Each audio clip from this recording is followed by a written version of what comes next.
Ugh, another scorcher. Might need to double up on the change of clothes today. These moisture-wicking commuter suits keep me fairly cool, but nothing really helps when you're under the blazing sun. A while ago, the city focused all their resources on providing shade and greening expansion programs with native, low water use trees along canals and green corridors along a few of the major streets. Much of the shade even made it out to underserved neighborhoods like mine.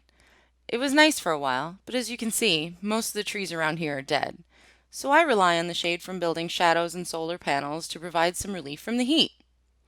Unfortunately, there are a lot of gaps in the shade, so it's quite a dance just to get to the station.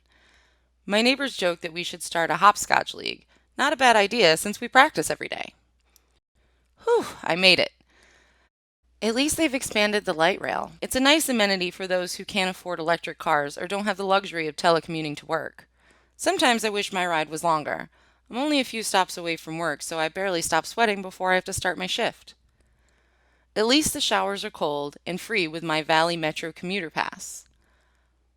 Because of the water, vegetation, and the way buildings are designed to provide shade, this is a really desirable part of the city for lots of residents and visitors, so I spend most of my workday ferrying around tourist and Canal District elites up and down the Central Canal.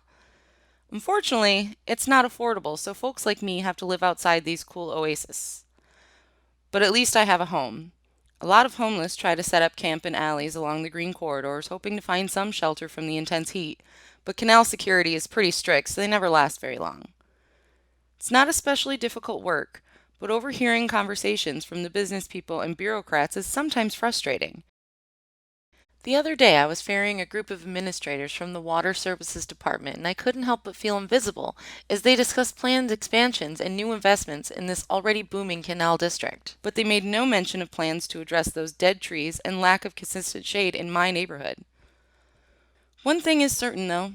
I am thankful to have a job in the cooler part of town, and I don't have to risk extreme sun exposure and heat stress that the agricultural or solar field jobs in the valley require.